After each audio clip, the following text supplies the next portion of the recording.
Okay, welcome. It's that time of the week again. We are going live. I think it's time to blow this thing. Get everybody stuff together. Okay, 3, 2, 1, let's jam. And that's what we're going to be doing right now. We're going to be jamming. And who are we jamming with? We're jamming with a personal fitness motivator and coach, Alamgir Ahmed of Phoenix 8 Fitness. And I will, as always, be monitoring the comments through Facebook. Sorry, here we go. Yeah, Facebook. So I'll be monitoring the comments from here. So feel free, get involved. Let us know what's going on. I hope that everything goes well tonight and there's no IT issues. So far, so good. Alamgir, thank you for joining me tonight.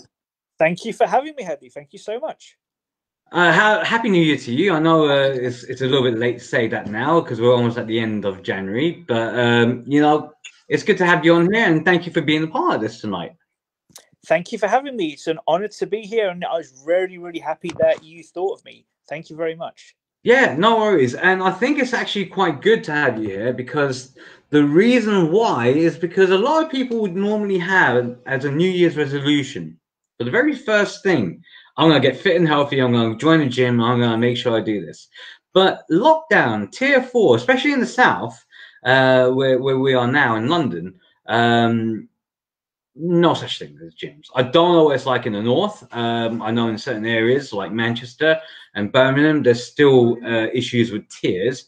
You know, so what we want to do is try and help a lot of our members on this group to keep them fit and healthy, get the motivation back in there, and enjoy life. So what we will do, guys, if you're watching this and you've got any kind of questions, feel free. Whether you're watching this live on the replay, give me a hashtag live or replay.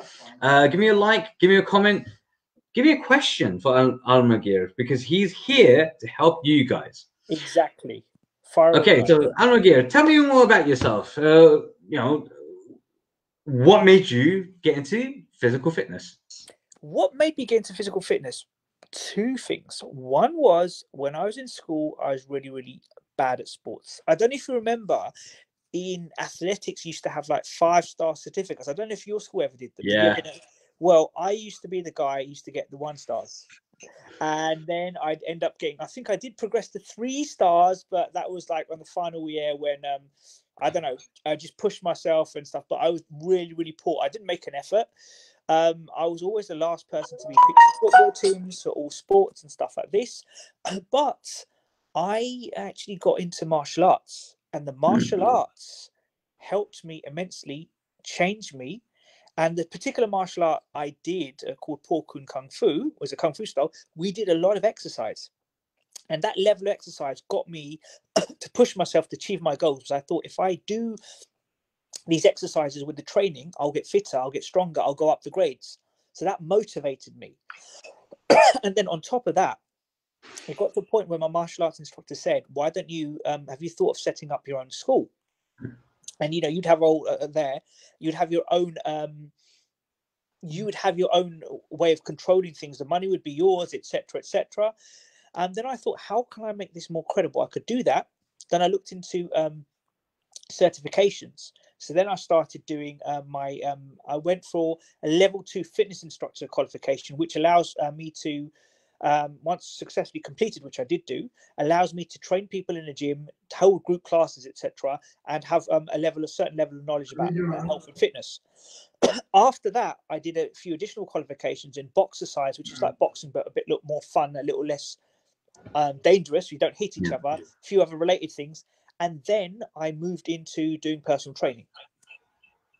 Okay. With my martial arts. So it was a kind of like, as a result of my Sifu, my Kung Fu instructor, giving me a suggestion, planted the seeds. I moved into that field. I did it as a sideline. And now, due to COVID, I'm doing it full time. Are you teaching people online through Zoom calls, or is it a special kind of webinar that you're doing? Or at this moment, all my clients are online. I'm doing it via Zoom, but actually 2 clients are in Zoom. The remainder, funny enough, are via WhatsApp video call. Because what is easy, I've got a client in New Zealand, and basically, as I mentioned, I was going to train him tonight, but we changed sessions. I literally put my camera up in a tripod, and then basically I dial him of the Wi-Fi is there, free call, and he just picks up and we do our session that way. So other clients as well, it's easier for them because they don't want to use their laptops. A couple of clients are using their laptops, which is good. The only disadvantages for me is when I want to show them some floor exercises and the camera's up, I have to move it. But it's I do Zoom, predominantly WhatsApp video call, but also Zoom. Yes. Okay, here's a quick question for you. Can you do the box splits? Jean-Claude Van Damme style? No. I've tried. I was at one point I could go down low, not completely, but I could. But now it's like I can kick high, but I can't do the box splits. It's something I'm actually practicing, and it's like I do it on a daily basis, but still, I think it's like I have to push myself more. I'm not spending enough time doing it. Yeah, no, I know with box splits, that is, it's one of the most difficult splits to get out there. That's for sure. You know, Indeed. yeah. Okay, so you got into it through martial arts, through physical fitness. So obviously you've done your PT trainer award and all the rest of that kind of stuff. Yes. What made you decide to turn it into a career? Well, what happened was I had about 18 years of corporate sales experience. COVID hit. I was dealing with like corporate sales, dealing with exhibitions and events, sponsorship sales, etc. Because people couldn't attend events face to face, that industry took a hit, or my company took a hit. I was my boss decided to get let go of me. So I thought, what can I do if all other sales roles are, even though sales is a valuable asset, if all sales roles are taken or they're not available, people are being furloughed, what can I do as a self-employed person to make money? So I thought, look, I know people are at home, they can't go to the gym because remember the first lockdown, gyms were shut. People are at home, that they've either got more time in their hands or less time in their hands. They want to use that time effectively. Fitness is one way forward. So I thought, let me reach out to a few people to ask them if they'd be interested in training with me. And some people you could train face to face. So I had I put some adverts out there, got a couple of face to face clients. Then lo and behold, I approached one of my friends in New Zealand. He said he was interested, and he is now one of my clients. A few others as well. They decided to do online as well because of the distance. Some clients are in Scotland, some are in like somewhere in the Midlands. I don't even know where it is, to be honest. I hope they're not listening, but somewhere in the Midlands, and I trained with them. And the other client I had, the 3 clients I had face to face, 2 of them have come online, and one of them is, funny enough, the other client who I'm not going to see he's got COVID, so I'm not going to train with him face to face. But once he's better, and if the rules are relaxed, I'm sure they will be, we'll go back to doing our face to face training. But it's at the moment it is online. Only online because of government guidelines and the feasibility and the flexibility for both me and my clients. Would you ever do face to face? You know, like group sessions, but socially distanced? I would, yes, I would, but the problem would be I'd have to rethink how I do things, because if I was doing a group session and it was like pad work, it's difficult to maintain a 2-meter distance if somebody's going to punch the pad and stuff. So of course, I can adapt it. And I could adapt it with one-to-one clients, and they would agree on how we do things. So yes, but everything would have to be rethought. And I suppose that's the difficulty facing a lot of personal trainers at the moment, is how do they change their business plan and dealing with clients from what they could do face to face, physically, with a little bit of social distancing, but now it's all gone virtual. This is the thing, but I feel that if it's virtual, the benefits are you save time in getting to the venue or getting to a venue. You save time in also the training you do. I know that when I train with my clients, they don't need any equipment. All they need if they want to train with me is either a glass or a bottle of water of their own water, a towel. If they want to have a little mat, like a yoga mat or something, if they want to do some floor work, they can. They don't have to. Just some space where they can do like a Wonder Woman twirl. So that's all the space they need, because they don't need any more than that. So for me, doing it online has got so many much more advantages. And I'm actually reaching out to an audience that I couldn't have tapped into. I couldn't have gone to New Zealand to train my client. It'd be very expensive. But yeah, so it's actually worked out in my favor. So with the training, the time differences as you're now doing it globally, how's that affecting you? It's not a problem, because if you're self-employed, as you know yourself, it's there is money never sleeps. It's a little bit of a cliche, but it's like this. So if my client wants to train at morning his time, and it is evening for me, it's not too bad. I'm not going out anywhere. What would I be doing that time? Either I might be like eating, watching telly, or reading or learning something. So it's not too bad. It's not a problem. I have a student as well in South Korea. That's a different thing, because I do a bit of English tuition as well. He's like an evening thing as well, but it's morning. But I'm working around everything, so it's not a problem at all. Most of my clients are like, not most, quite a few want to do it in the morning, and it's not a problem at all. So I go and do that, then I can go out, just grab some fresh air or what have you. So it's not a problem at all. I'm very, very flexible in terms of timings. As long as it's not like too late at night, as long as people where I'm living aren't getting disturbed, it's all right. Guys, if you're enjoying this, give us a like, let us know that you're there. If you've got any questions, just feel free, throw it in. I am monitoring. I just want to see if there's any comments that also come up as well, because again, Facebook is going through so many updates that glitches happen. So please feel free, put in the comment, let us know that you're there. If you are watching, just let us know that there's a comment somewhere. And this video has not been sponsored by Rockstar Juices, okay? So you saw that blatant plug. Yeah, this is it. Sometimes you can have carbonated drinks, but try and avoid them. Today's one of those days. Remember, I'm doing a video with Hadi, so I need my energy. Yeah, no, that's good. That is, hey, everyone needs energy. Believe me, there's some days that I also feel quite low in my energy levels. And I will admit, during the lockdown period where things have been, we're out of routine. So one of the biggest things has happened has been a massive toll on motivation, which also affects, more areas like mental health, physical health. You may have the imagination to do it, but it's then having that disconnect between the imagination, the mentality, and then putting it into physical action. And I've seen a lot more people go through that kind of thing. And also what they do is snack.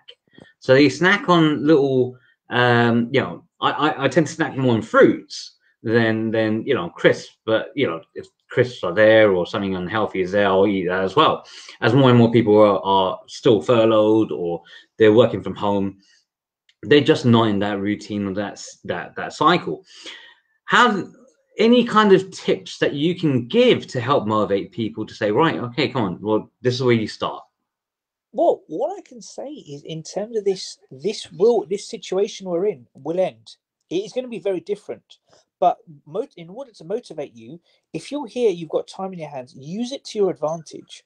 I was in a situation where I lost my job. I was given a month's notice, and I was like applying left, right, and center. I've got 18 years of corporate sales experience. Nothing was happening. Yeah. So I thought, what do I do? So the motivation came from within, and I realized I either sink or swim. And what I'm trying to say by this is, at the moment, motivation levels can be low, but use this to your advantage. Use this to reinvent yourself, or reinvent yourself so you're a better person at the end. Part of it is by making sure you don't fall into negative habits. Temptation is there. If you can easily snack on a chocolate bar or 2 or 3, if you can have like 3 or 4 pints because the fridge is there, at the same time you can go out for a run.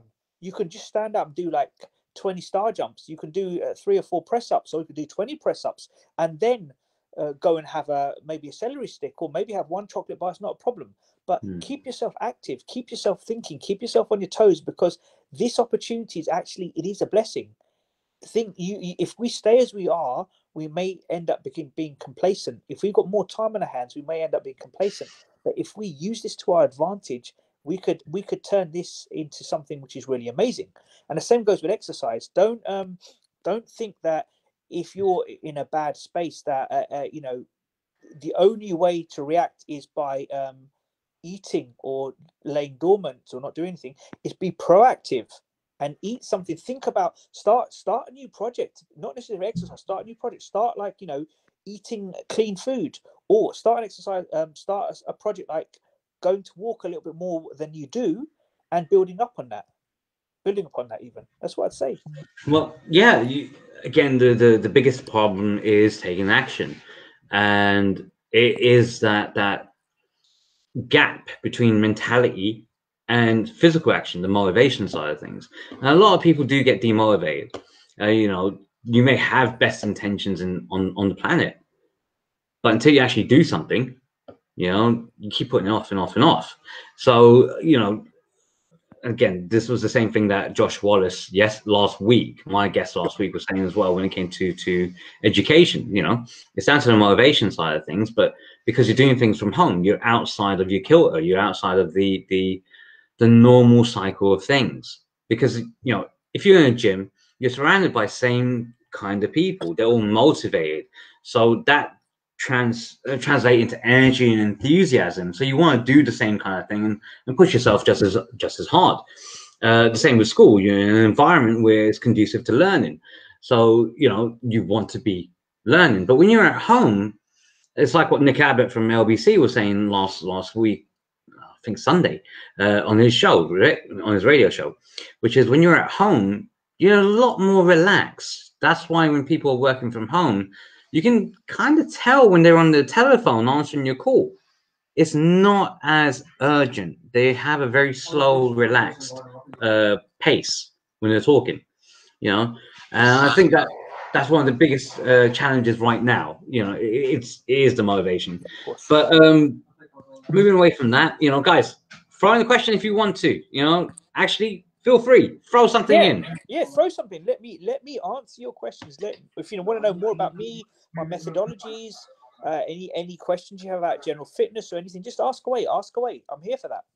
Okay, you will most likely get people asking you afterwards, you know, when they watch on the replay. Okay, so tell me about your actual background. Where are you from originally? You know, why don't you tell? I'm from Wimbledon. No, jokes there aside. You go. That's what I want to say. Yeah, Southwest. So my family originally from India, from a place called Kolkata, which is in the east of India, near Bangladesh. Right. Of a Muslim background. We speak.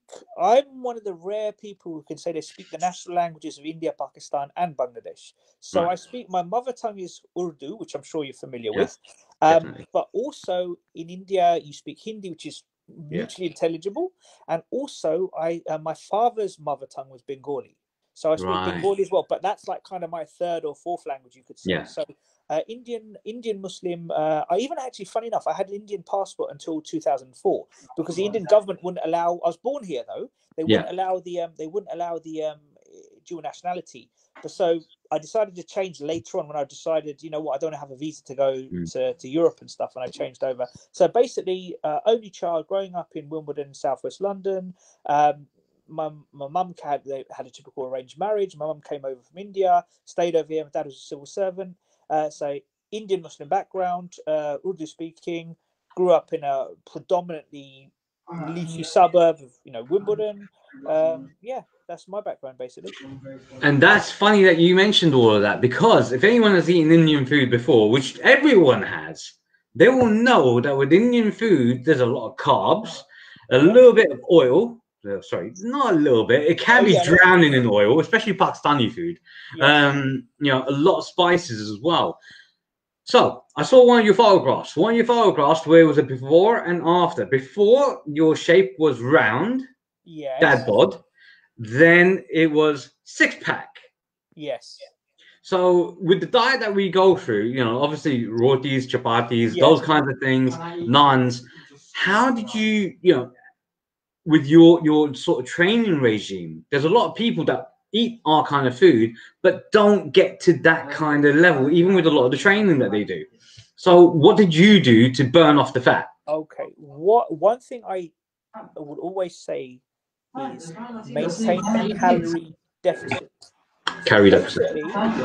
Whatever energy you have, if you're going to eat a lot of stuff which has a lot of calories in it, you should try and burn it off either by not having that food in the first place or trying to expunge it with a lot of exercise. So what I did was I got to a level, a situation where I was fat and no one would have taken me credibly in terms of as someone who's meant to be an authority or an expert, even though that's maybe an exaggeration, but on fitness and health. So then I thought if I go to the gym and I was training, people would say something along the lines of, "This guy is a personal trainer, really?" They would laugh, you know. And I thought this is not good. So I thought enough is enough. In order to be credible, I can get the clients, but I need to change my lifestyle completely. So I decided to eliminate the drink. I decided for about say 6 to 7 weeks. I didn't set this up, but it happened. I eliminated all like rotis, all bread, all something but more grilled food and more like Mediterranean stuff, and concentrate more on salads, etc. So I did that again. Took out carbonated drinks.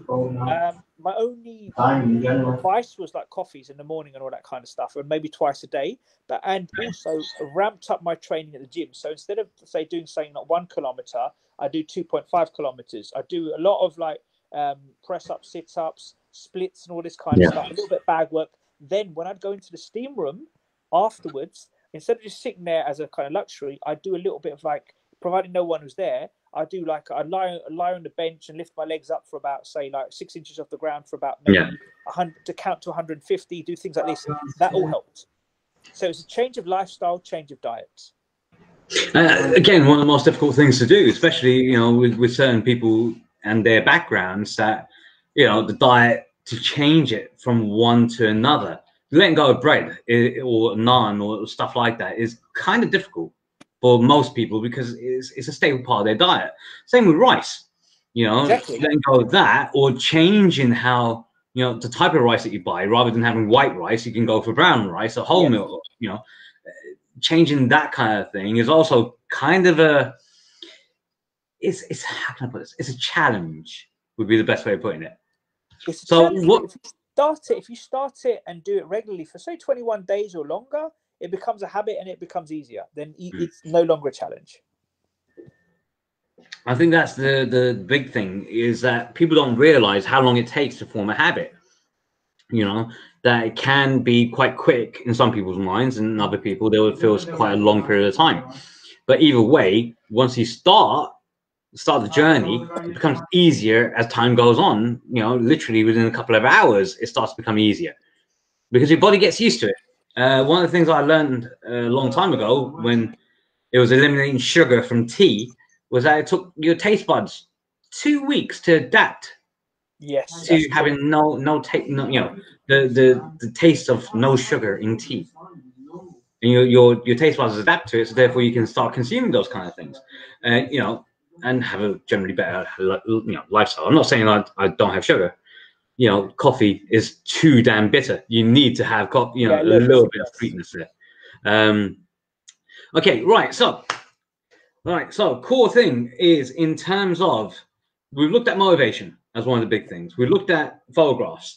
Now, a lot of people, when they get a little bit older in their life, so either they would come from a competitive background, sure, and they used to train for competition, rugby players, football players, judo practitioners, those kinds of things.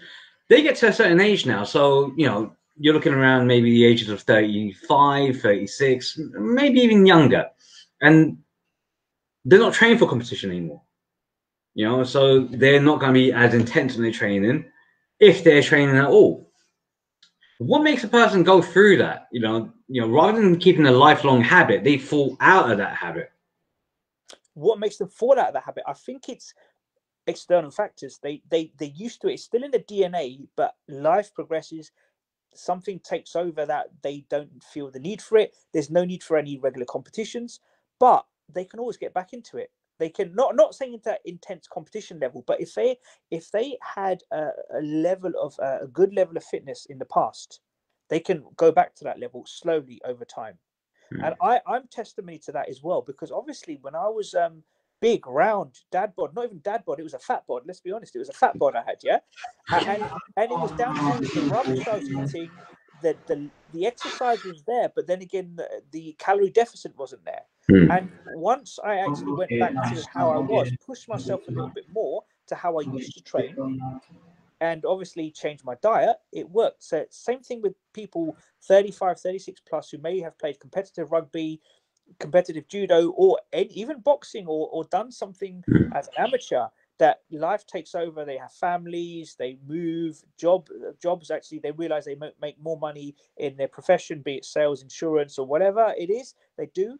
And then they realize that then they go out to the pub, go out with their mates and stuff like that, stuff like this. It's too tempting. Then they realize they can get back into that. It's taking that initial step to going back to how it was. And do it intensively, but do it nonetheless. Okay, we've had quite a few the diabetic community come on here, so me being diabetic type 2 as well, I think this is kind of personal, which is it's not just psychology; it is also the exercise as well. And the exercises to actually motivate yourself to actually do the exercises, it can be quite a journey, especially when you are starting out, but you've got your mindset thinking, well, you know what? Back in the past, when I was growing up, I could do 5 mile runs easily. Yes. Now I can do 5 meters just about. So how do what advice do you give to clients that are still thinking that I can do 5 miles and then reality hits home? I would say two things. Like you just very you said it appropriately, aptly actually. You say it's a journey. It's not a sprint. It's more of a marathon. It's a journey. So if they think they could do that, if they haven't done it for a long time, they'll be put off exercise. So take baby steps. Start slowly and build yourself up. There's no point if somebody gets up at 7 o'clock in the morning, and I have a client saying, "Okay, we're doing a 5 o'clock session." And they won't be a happy bunny if I said to them, we're doing a 5 o'clock session tomorrow morning when they're used to waking up at, say, 7. If I compromised and said something like, you know what, we'll do it at, say, 6:45, they'll get used to it. 2-3 weeks later, we'll do it at 6:30. They're expanding their comfort zone. The same thing with people who want to start, who think they've done it before, they can do it again. Unless they want a heart attack, or unless they don't want to train with me again because they're going to be put off. If I put some extreme ultimatums to them, they would do something, or they should train in a way which is we agree on, where I don't think it's unrealistic. It's kind of like favorable, and they could start start slowly. Instead of running 5 miles, we'll say let's try doing like 75 meters, and let's work from there. Okay, next time you've done 75 meters, let's do 100 meters, but do it slowly. Not saying you sprint it, you do it, then we work things up. We work, gradually build ourselves up and stuff. I think one of again, for a lot of people of a certain age, knees start going. I think what's his face, Keanu Reeves, even though he's John Wick, one of the biggest things he complained about was his knees when we work set first thing in the morning. Does diet help to rejuvenate the joints in that sense, or the cartilage, or is it more training? It's more the kind of training you do and the kind of diet you do. It depends. If you have, like, say, if you are eating fish, fish oils and stuff like that, or taking supplements can help reduce the problems of joints. Certain exercises, obviously with COVID, you may not want to go swimming, could do that.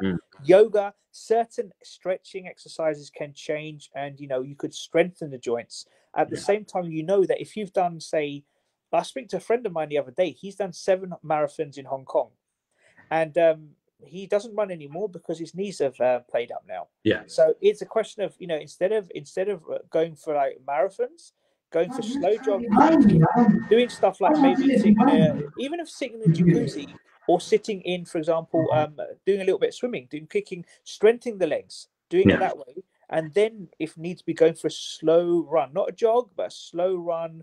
Just something to increase the heart rate. That kind of stuff can work.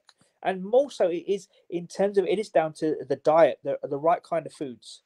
Diet doesn't necessarily mean you reduce your food. Diet means you eat according to what is deemed to be healthy. That's how it could be. Instead of having like a massive steak, you could have like a smaller steak with some vegetables. Instead of having chips, you could have like either mashed potatoes or boiled potatoes, that kind of thing.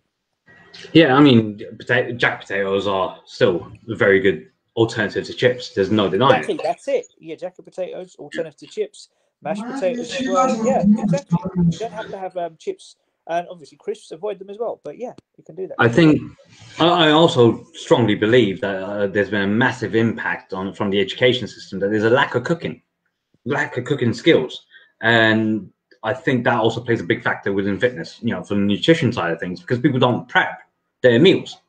If people don't understand how to prep their meals, then why are you gonna you're gonna go for the things that are gonna be more faster to eat? I mean, I think you I don't know if you're familiar with you've heard of Joe Wicks. So he set up a plan a few years ago, and his criteria was, I'll teach you the exercises, I'll tell you what you should eat, but you need to prep that yourself. So it was part of the thing is you're exercising, you're taking time out to prep your food, and you know what, you're going to eat a nutritious meal that you've made yourself. And you're right, schools don't teach that. There are a lot of things schools should be teaching, they're not teaching. If they did this, or made people aware of this, the nation would be very different to what it is now. You know what, earlier life when I was at secondary school, had they taught catering, and had I in school rather than home economics, just proper catering, I think I would have gone down the road of becoming a chef. This is the thing. I think I was fortunate that with the home economics we did, there was more cooking than the other side of it. Yeah, But they had the other side. Oh, shame. That's why I liked it, because it was like there. But I don't cook as much now. But still, that was. I mean, if I did it A-level or whatever, I would have most probably done home economics. But then they didn't offer that kind of stuff in the school, the high school I went to. So yeah, it's definitely needed. It's part of the regime. And now with everything, people saying that they think they've not got enough time, they do takeouts, they go to restaurants and stuff. Don't get me wrong. You absolutely, there's nothing wrong in doing that, but overindulgence is not a good thing. Everything should be in moderation. Yeah, it's quality control at the end of the day, and that control, sometimes you need that additional coach to say, look, come on, stop. You're doing wrong here. And I think that's one of the big things which is out there, which having coaches like yourself would do for their clients. Sure. It gives accountability, not just motivation, but accountability in terms of their actions. We've all seen those little Facebook or YouTube videos of the muscular guy going in, slapping the burger out of the hand. Yes. I've seen that one. Yes. So it's making conscious decisions which will benefit you in the long term. Hence the same thing with COVID. It's a situation where people can get bigger, people can drink a lot more, people can just not do anything, because it's not a pleasant time, but at the same time you could take charge, take ownership, and realize this is how I want to see things at the end. So I'm going to do the work now to make sure that when this finishes, I'll be the best version of myself, physically, mentally, and spiritually, if needs be. Funnily enough, relating back to home economics, there was a study done in terms of retail, what had happened in terms of people's shopping habits and spending habits. And actually, you're talking about there in terms of drinking, that had actually increased in terms of expenditure by £66 on average per month, on top of what people were spending on drinks. This is partly down to the easy accessibility of alcohol. At this moment, with COVID and stuff, pubs are closed. It's easier. You do that. It's people are being more. That's what they said. Transportation costs are zero. Clothing costs are zero. It's actually food and actually alcohol consumption has gone up, as you say, by that percentage, because they have more time. It's the easy option. It's to say, and they're snacking more. Yeah, this is it. The gyms are shut. People are thinking, okay, instead of going to the gym, I'll have an hour in bed, or or the night before, I'll have a few glasses of wine because I don't have to get up until whenever. I don't need to go to the gym because the gym's shut. It's actually thinking differently, thinking, okay, I can wake up. I don't have to go to work until, say, I don't have to start work until 9 o'clock. I can get up at 7. From 7 till about, say, 7:40. I can do 40 minutes of exercise, just like calisthenics or whatever it is. Do some press ups, do some stretching, have a shower, then start work. So therefore, in order to make sure I get up at that time, I will not drink any alcohol tonight. That kind of stuff. Yeah, and also just having a good diet as well. Things like porridge, stuff like that, and it all relates back to other things like like I said, diabetes type 2. So for myself and quite a lot of my clients, so it also helps affects their life insurance premiums, because a lot of the life insurance providers now are not only just doing life insurance for diabetics, but they're also monitoring if they're keeping their sugar levels in control too. And that's quite handy, because again, exercise helps to regulate sugar levels. The more exercise you do, the more calories you burn, the better it is for you, just in the long run. But again, it needs a coach to begin with to get that motivation in. Sure. And I know that personally, because you can only be self-motivated for so long before the four walls at home drive you nuts to keep you doing what you're doing. Exactly. it's far more easier to be distracted on social media or TV or anything like that than it is to dedicate that and put those things away, dedicate your time towards that exercise or, you know, doing something more positive. Absolutely. That's why people have approached me during lockdown, obviously seen that I've advertised, I've promoted myself, and they're like, we need someone to hold us accountable. I can't do it by myself. I need someone to show me I can do my exercise, but I can delude myself because I don't know if I'm doing those exercises correctly, if it's appropriate. And you know what, if I do it at my pace, it may be hard for me, but it may not be what, if somebody puts me at that pace, I will know I could work according to their standards. And that's why clients have come to me, and I'm working with them at that level, holding them accountable. Absolutely true, because again, some of the exercises which are out there, like the tailbone or the coccyx of the back, you know, exercises like that to strengthen that area, especially to get older, that becomes a little bit more weaker, you know, especially if you're putting on weight around the abdomen area, that's going to put more pressure onto the coccyx. And then that affects mobility and all the other bits and pieces. Yeah, I do study a little bit. That's what I'm more than a pretty face. Are you sure you're not a personal trainer? You've got like an A in anatomy and physiology as well then? You know, the funny thing is, being a mortgage advisor and doing all these other bits and pieces as well, you learn a lot more. So, you know, just keeping, what's it called? Continuous professional development. Just keep on top of things. I have that too. We have to do that as well. We have to get CPD points for as well. So yeah. Yeah, well, you know, it is what it is. We're regulated as an industry, you know, with mortgages or any kind of financial services, and again, medical, fitness, they all have regulations somewhere. You know, you can't give bad advice. You need to give the right advice.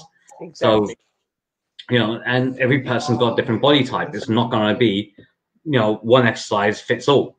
Of course. You know, I mean, I learned that the hard way when I was doing press-ups. Some of the press-ups that are out there, for example, wide arm press-ups are not the best ones. You need to have a bit more of a narrower base. Yes.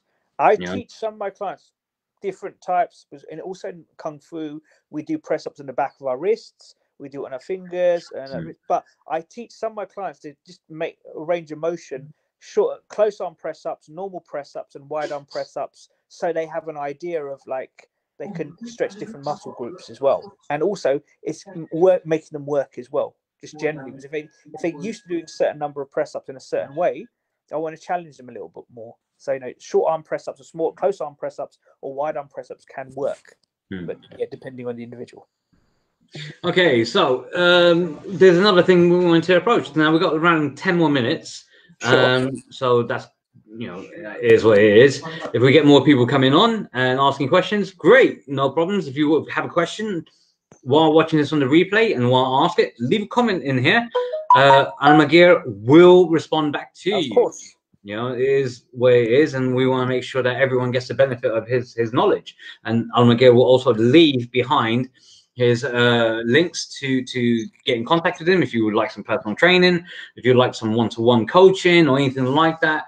He'll be able to help you achieve your goals for fitness. Of course. Right, now, where I met you originally was at 4 Networking. Yes. Kingston. And I was actually, you know, because I believe that at that time you was touted by someone saying that you came from head office and you work for head office direct. And I was like, you know, make sure everything's all prim, proper, pressed, clean. You know, make sure it all goes well. And then I found out that, well, there's a lot more of a relaxed lifestyle than what I was, you know, used to with the BNI. You know, BNI had that very regimented, you know, and to you know, its credit, its own ethos, but 4 Networking has its own ethos as well, which isn't as you know, stringent as that. Yes. How are you finding, you know, networking now? Networking now is related to 4N. I'm part of Brad Burton's Now What Club as well. And what he's done is move things online. In terms of generally for me, networking is the only way to network is at this moment is with existing connections, asking them for referrals. It's talking to people how you can without actually meeting them face to face. So it's somewhat different. It's done online, basically. It's done online via Zoom, and speaking to friends and asking them for referrals, or just speaking to people about if you know of anyone who's interested in fitness. So it's all online, basically online and by the phone. So it's that's how I'm doing my networking at the moment. Speaking to people, trying to showcase my expertise, educating people, or making them aware of what I do, or asking them if I could help them generally, not just yet with as a sort of like a personal trainer, but if I can help them in any way. And the same goes for me with you. If I can help you in any way, let me know. And audience as well. If I can help you in any way, let me know. I mean, I may have an answer. I may know someone who can help you. Predominantly, obviously, I'm the fitness guy. Come to me for that. But outside of that, it's how things go. So online and on the phone. That's how I'm doing my network nowadays. Well, I think that is going to be where it is, because thankfully here, in the group, I give people a chance to put in their links to their businesses. I always encourage that every Monday, or now right throughout the year. Just put it in whenever you want to put it in. If there's any tidbits that you have, any motivational points, just put it in. The more that we support one another during these unusual times, the better it is for everyone. And I think right now, what you're doing for me is really helpful, and I hope that others are benefiting from it. If you're enjoying this, guys, at all points, leave us a like, let us know, leave us a comment. We want to know that what we're doing is helping you. Okay, there was a question that I actually had from LinkedIn. Okay. And it was to do with exercise at home versus being the parent that has to look after their children. Yes. How are you dividing up that time? How can you keep a structure? Keep a structure would be the only way around this would be, well, there's several ways. One, I'm just thinking aloud while I'm answering this question. One would be, if you want to exercise with your child, you can get them involved, have it as a fun activity, sort of like as a PT session for them. You could do that. That's one thing. Another thing is, if you feel that it's a way of de-stressing, just getting some exercise out of the way to give you a clearer mind to get on with the teaching as well. Either do two things. Either see if you can get up early, blocking out a bit of time to do some training. Do some training when you may be watching TV and the kids are either asleep, depending on their age, or take like maybe 10 minutes off every hour and just do something like 10 press-ups, 10 sit-ups, like this. Do that. So where there's a will, there's a way. Just either block out time, get up early, or maybe even train with your kids. Do something. You're more intense than what they do. You can work it out that way as well. Just do different. Do what suits you the best, and which wouldn't be detrimental to yourself or detrimental to, say, the homeschooling or what have you. Okay, there was a question that I wanted to get involved with all of my guests, and most of them answer it while we're doing the interview. But for you, what has lockdown taught you the most? Either about yourself, your clients, your family. For you, what has been the biggest thing that you can do? Okay, friends and family are sacred. Don't take them for granted. That's one thing. Another thing is, the lockdown has shown me that life can be a canvas, and it can be a blank canvas, and you can reinvent it, you can repaint it, which I've done in terms of like my situation being a personal trainer. I never thought last year that I'd be doing this full time. Never in a million years did I think. I thought it'd always be a side hustle or something like this. So it's taught me that you can change, have faith in your abilities.